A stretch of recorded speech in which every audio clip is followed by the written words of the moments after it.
So tonight is all about doing good. After the amazing first year we had for the DoGood-er Awards, when it was time to start planning this year's event, our committee came together to tackle our first objective, selecting a keynote speaker. It was a unanimous decision to have our 2016 Public Service DoGood-er Award recipient, Jason Keckler, in that position. Jason was asked, he accepted, and just as we were ready to start promoting his part in the upcoming event, tragedy struck his family. We paused our promotions, gave him the option to opt out, but he gladly wanted to continue, and we are super excited to hear him speak tonight. Jason Keckler is a retired Frederick Police Department lieutenant. His last assignment was commander of the Criminal Investigation Division. After 22 years of service with the city of Frederick, Jason was able to retire last year in December of 2016.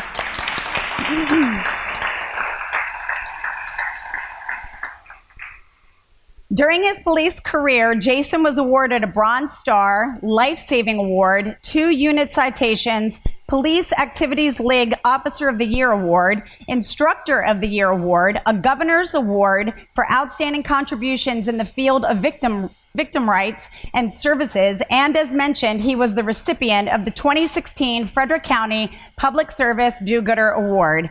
Jason is actively involved in community initiatives related to mental health, substance abuse, poverty, and homelessness issues. He serves on the board of directors for On Our Own of Frederick County and is a member of On Our Own of Maryland Anti-Stigma Project, where he has presented workshops across the state of Maryland.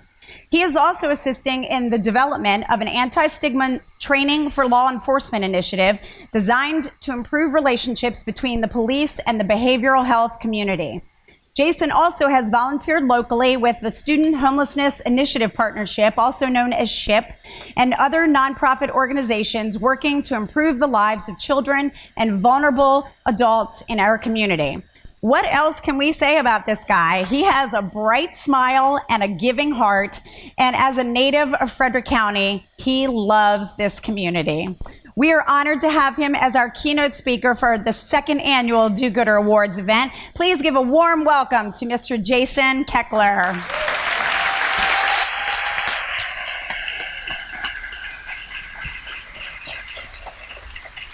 Thank you.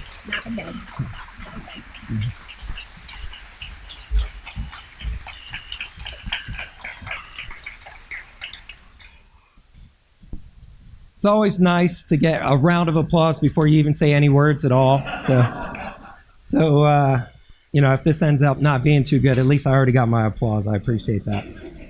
First of all, I want to thank Caressa. She's done a great job. She really deserves the big round of applause. She's put this together. Thank you, Caressa.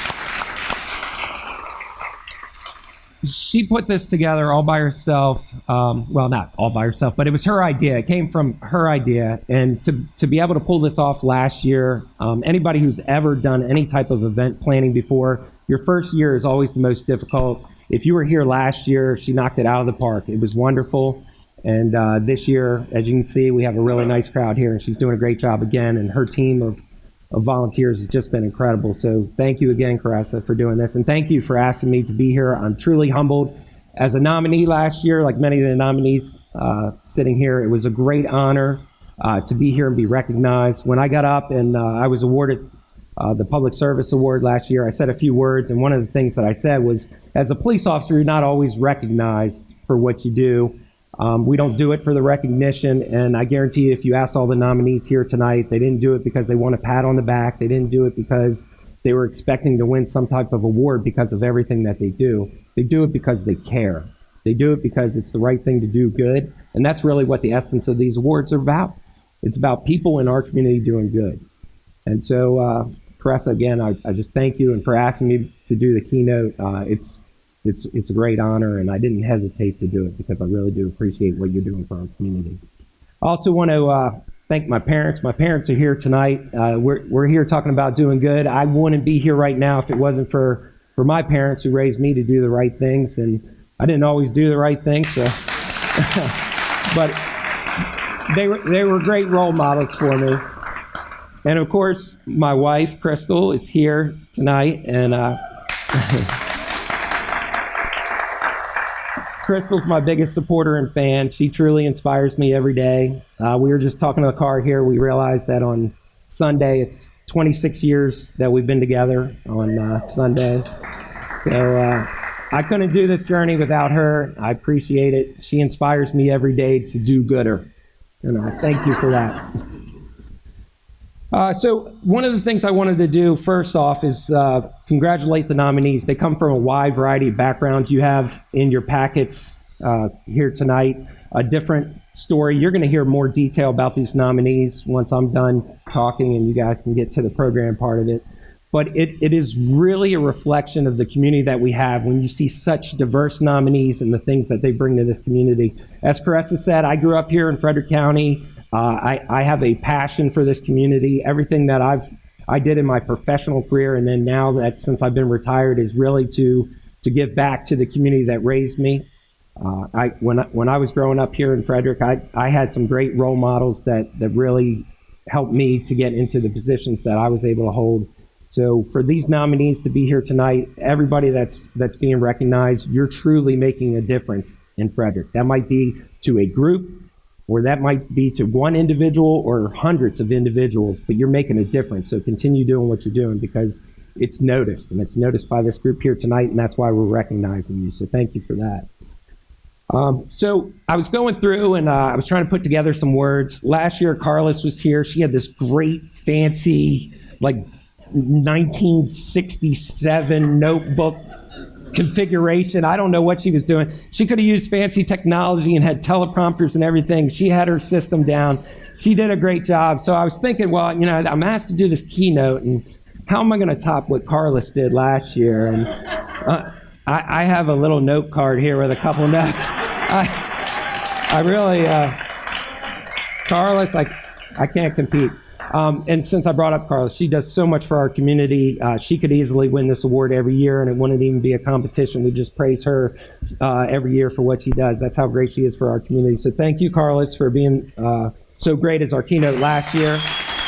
Appreciate that.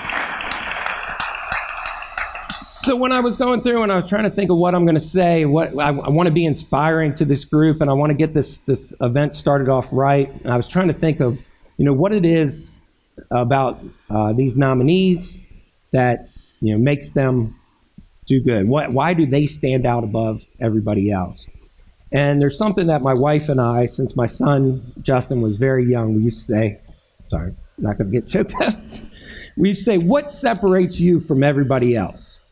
Right? So as a parent, I'm raising my child. I want him to stand out. I want him to do good. I want him to do good things. I want to be a good role model to my son. But I also recognize that this is a tough world we live in. There's some great people. Look at all these nominees here. Any one of them could win this award easily.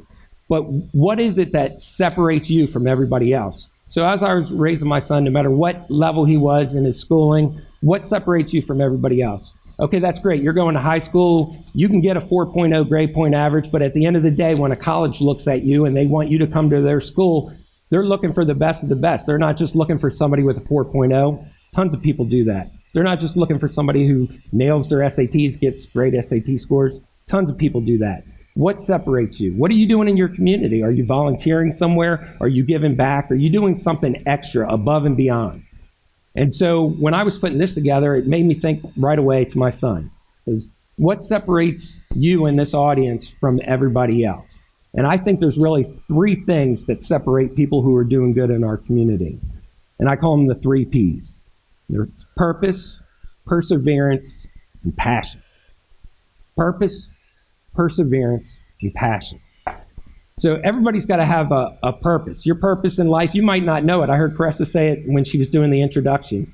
Some people know right away. We have a youth do-gooder here today that you're going to hear. She's got life figured out at 15. I'm in awe. Some people are a little slower. It might take them a little longer. Some people might not even know yet what their real purpose is. I was fortunate. I worked a career that really served my purpose. I knew from a young age, I was 11th grade in high school, I wanted to be a police officer. And if you ask any police officer, hey, why'd you do the job? And I did. When I was teaching at the academy, I asked every single person that came through our walls, Why did you want to be a police officer?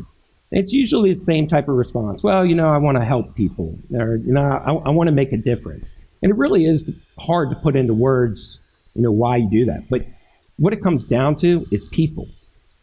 It's people. It's about people. And the people that are doing good in our community, it's because they care about people. They genuinely care about people. And you can tell people that are humble, that genuinely are doing it for the right reasons. Their purpose is true, and their purpose is about people. So you might not know what your purpose is right now. It may not have struck you. Caressa said, I worked 22 years as a police officer. I've been retired since this event last year. I retired a month after this event. Happy to say I'm almost a year retired, and I haven't figured out what my retirement purpose is yet. I mean, I'm still going along. I'm still volunteering. I'm still on boards. I'm doing things, but I'm a young man. There's a lot out there for me, and there might be another purpose that I haven't found yet, but I'm not going to stop. I'm going to keep striving, and it's going to hit me, and I'm going to know what that is, and I'm going to jump on it, and I'm going to jump on it with perseverance and passion. So that leads me to number 2, perseverance. A lot of the do-gooders that are here today, they didn't just figure it out right away, and the first time they were successful and they started doing great things. They had to battle. There were walls put in front of them, and they broke through those walls, or they climbed over those walls, and they succeeded. And the reason they did that is because perseverance. It takes a lot for somebody who's faced with struggles, something that really knocks them down in life, to stand back up and keep going. I used to tell people, I'll tell a little story in a little bit, but I'm on a board of directors for it's a mental health and wellness group. It's peer run, people with mental health and substance abuse issues. And I used to go to the center. I'd volunteer. I've taken people to Ocean City for conferences and had long conversations with people who struggle in life. And I used to feel kind of guilty. I was having the conversations with people. I said, I really did have a great life to this point. I told you about my parents. I grew up, I didn't have too many issues. My parents were great. My parents have been together for 50 plus years. I got the job I wanted right out of college. Life was pretty good for me. And I was saying, man, I really haven't had to battle any adversity. And the reason is you don't know when that adversity is going to come. And believe me, I've faced adversity since that day. And it really is a testament to perseverance of how you deal with that when that happens. You're going to hear stories of people that have been at their lowest, that just have been lost in life, maybe consumed in addiction, that feel like they have no way out. And sometimes it just takes one person, one do-gooder, to have a conversation with that person, really sit down and ask them what they need and what they're going through, or to say, hey, I've been there before. Let me help you out. Talk to me. Follow my way. And that can make all the difference in somebody's life. Corey Shore was up here last year getting his award, and I've known Corey for a while, and he's done a lot of work in the police department. I really got to know him through that. And what a great example of a human being that really knows what perseverance is about. He was down and out. He was struggling. Addiction had grabbed him, taken a hold of him, and could have easily just led him to the end.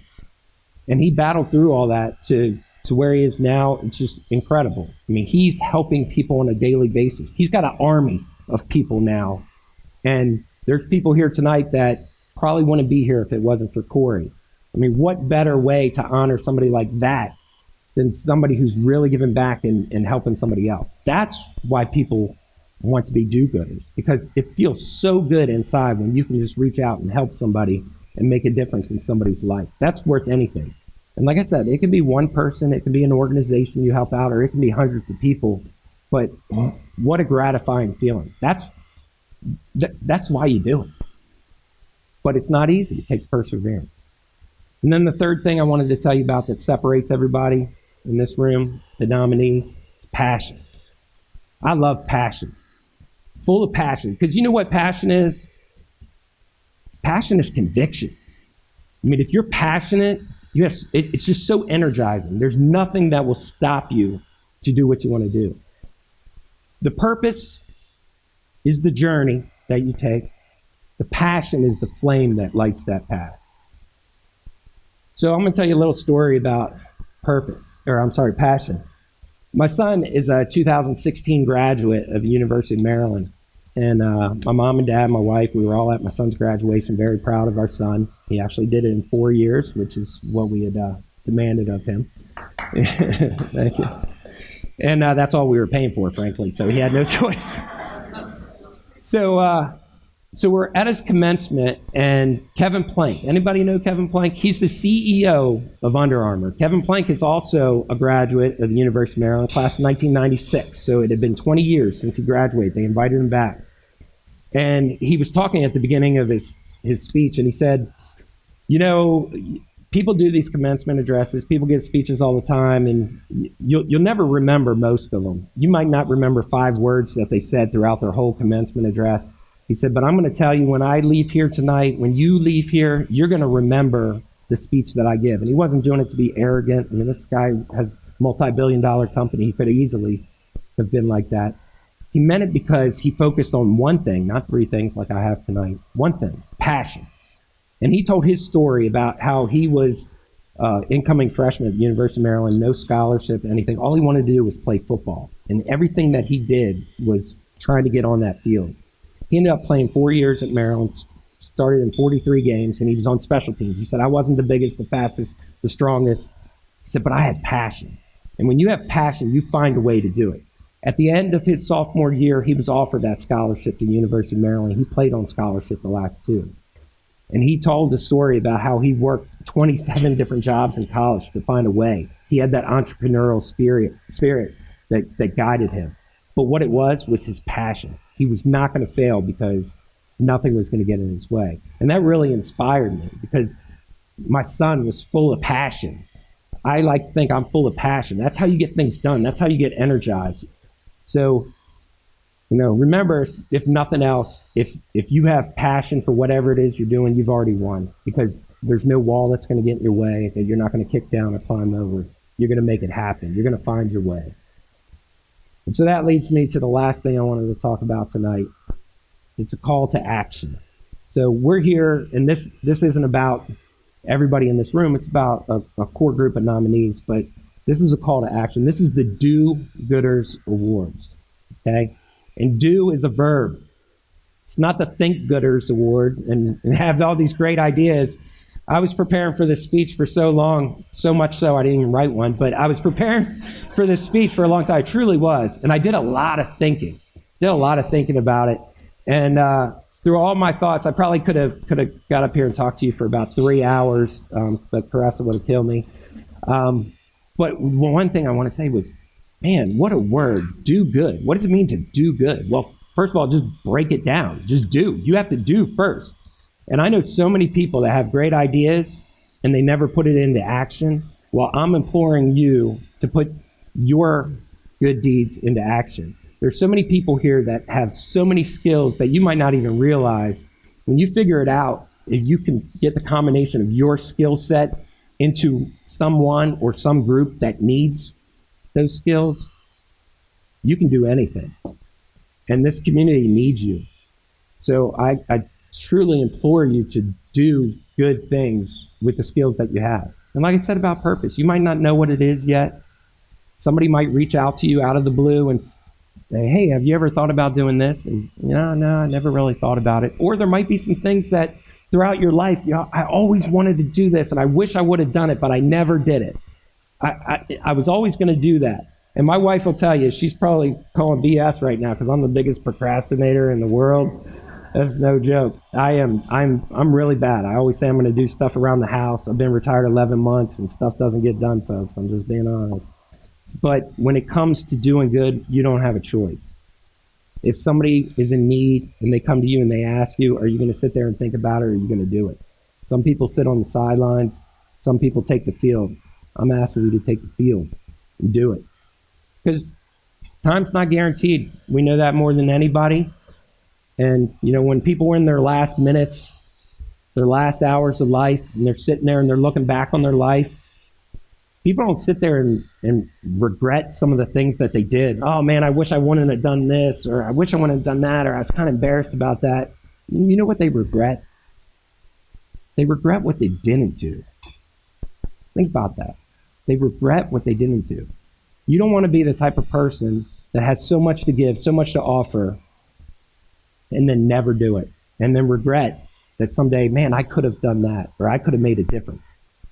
Because we are in the midst of the worst opioid crisis ever. It's awful. And there's people out there that are struggling, and every day those numbers increase more and more. My last year in the police department in 2016, our overdoses just in the city of Frederick tripled from the year before. Not a 10-year period. In 1 year, they tripled. We're battling. And that's just here in Frederick. I mean, it's all over this country. But yet, I sit on a board of directors, and I deal weekly with people that are going through these issues and these struggles, and they're doing well. And you know why they're doing well? Because they have somebody there pulling them up, talking to them, saying that I've been there. Our biggest successes in this community come from relationships. That's what I love about Frederick. We're growing. We're huge. When I started in the police department, we had maybe 40,000 people. In the city of Frederick, there's over 70,000 people now. But we're still small enough to where people know one another. And more than anything, they care. They want things to continue to be good. So if they're going to continue to be good, it's going to take everybody in this room, everybody in this community and beyond. And I think we can do it. We just have to have a purpose, perseverance, and passion. Thank you for your time. I appreciate the honor, Pressa. Really enjoyed being able to do this. And I hope if you take anything out of this, it's a call to action that hopefully I've inspired you a little bit to find that purpose and put it into passion. Thank you.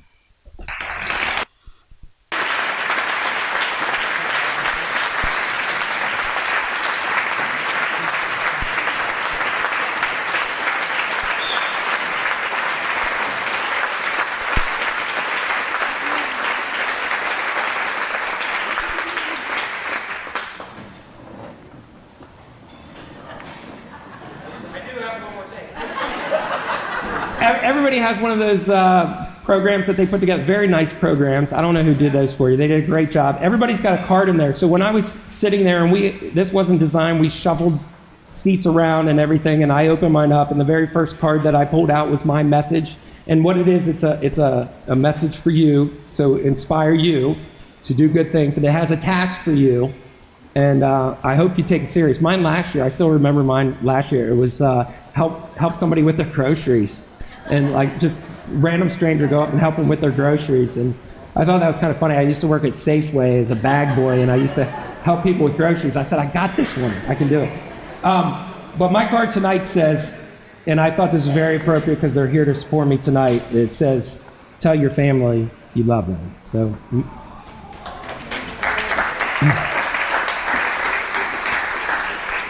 Mom and Dad, Crystal, I love you guys. I love you, Justin.